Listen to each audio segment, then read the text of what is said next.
I'm a cabinet secretary who reports directly to the president.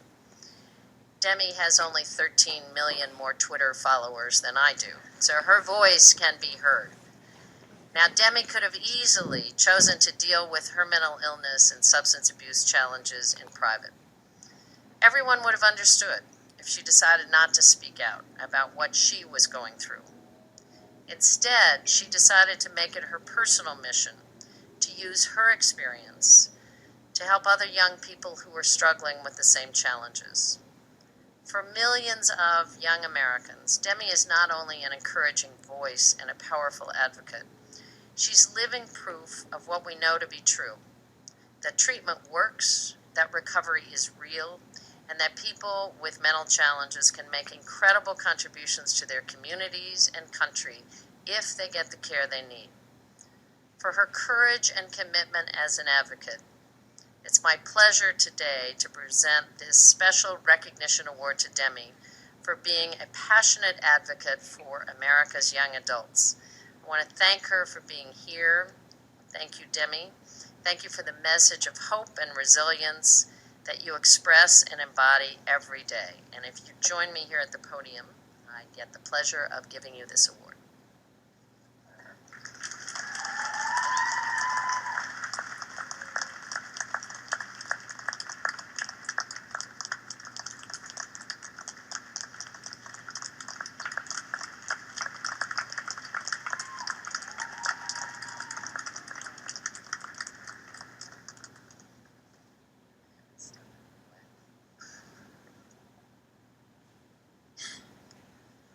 Hello. Thank you so much, Secretary Sebelius. I'm so honored to be here, and I'm so grateful for the opportunity to be the honorary chairperson for Awareness Day 2013. It's really funny to be named a chairperson, honorary or not, of anything at my age. But I think when people look at me, they see a young woman. And yes, my life is blessed in many ways, and I'm eternally grateful for that. I have also, however, experienced my share of hardship. I've lived a lot of life already and gained a lot of perspective. As many of you know, telling my story is very important to me, and I know how significant hearing my story can be to the people I meet who've gone through and are going through similar challenges. I know this because I receive thousands and thousands of messages of thanks from people young and old who have experienced similar issues.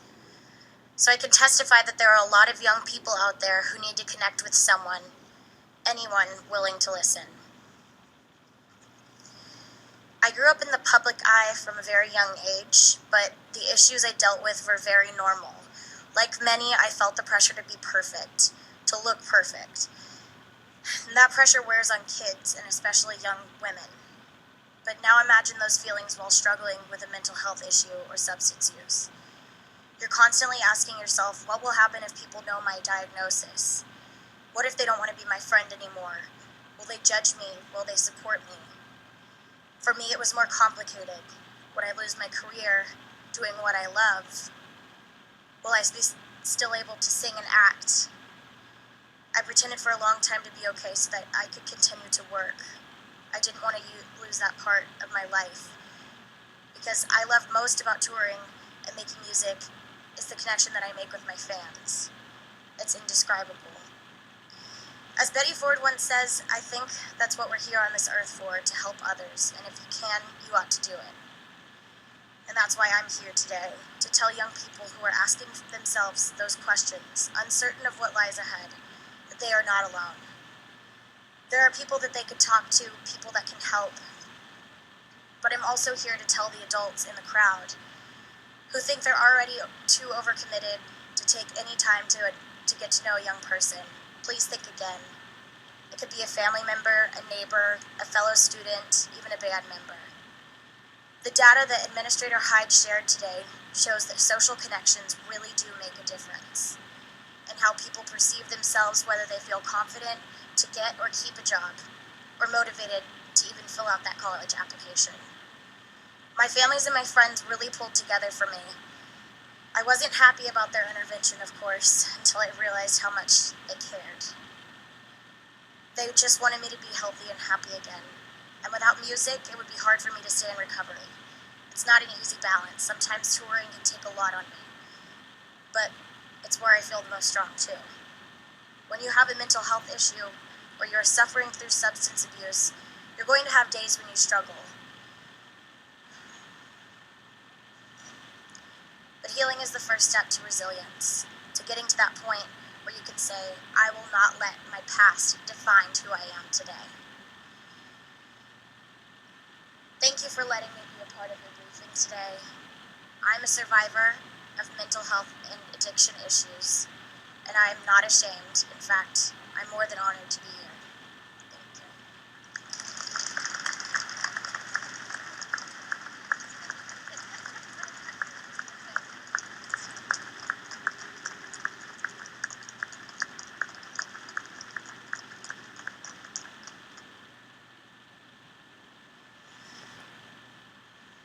Thank you. I get to do a lot of things about mental health and events such as these, and times like these bring the emotion for all of us because it is so important to see young people who are such courageous young people and who are so successful and who are so much part of our world, willing to stand up and talk about mental health issues and addiction challenges. So thank you both to Demi and to Lacey.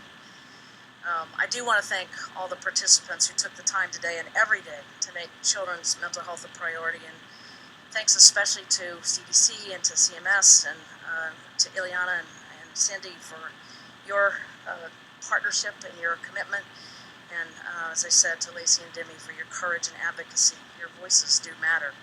And it's clear that everything we've heard today, that older adolescents and young adults with mental health and substance use concerns face significant challenges as they transition into becoming independent adults.